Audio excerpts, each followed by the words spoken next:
the rest of the story. It was to be a fairy tale wedding such as Tennessee had never seen, that of dashing Governor Samuel and his young fiancée, Eliza Allen.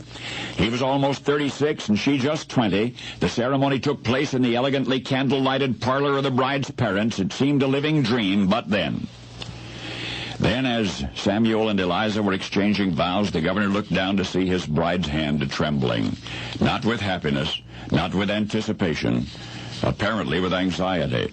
And afterward in private, Samuel asked Eliza what was wrong. It was then that the bride confessed the rest of the story. Eliza was in love with another man. She'd been pressured by her father into this prestigious marriage with Tennessee's governor. Samuel was heartbroken. Perhaps Eliza could learn to love him, he said hopefully. She was silent. That night, Eliza slept in her wedding bed. Samuel slept on a couch.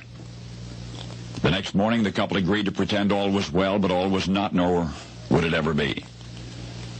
The following day, Eliza confided to a friend that she wished her husband dead. Within weeks, Samuel would wish the same. For Eliza continued to reject his romantic overtures, and he became more and more jealous of the man in whose arms Eliza longed to be, and finally, predictably, the accusation of infidelity. Eliza was outraged. Her fidelity, indeed her virginity, could be corroborated by the Allen family doctor, she declared, and with that the girl fled her husband's home and returned to her father.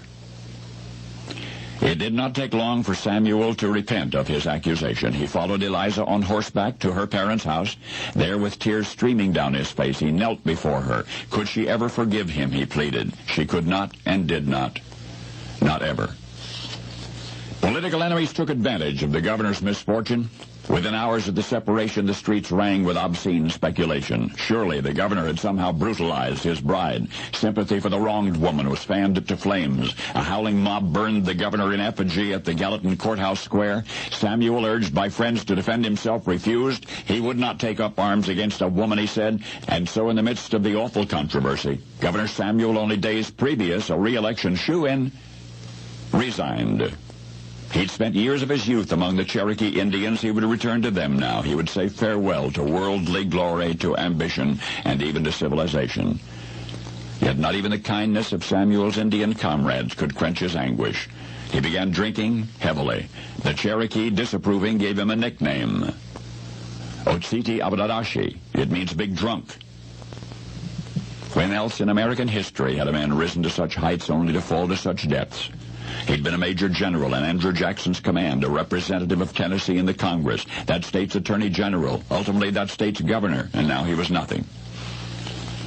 Had his marriage to Eliza Allen succeeded, who could imagine how far Samuel might have gone?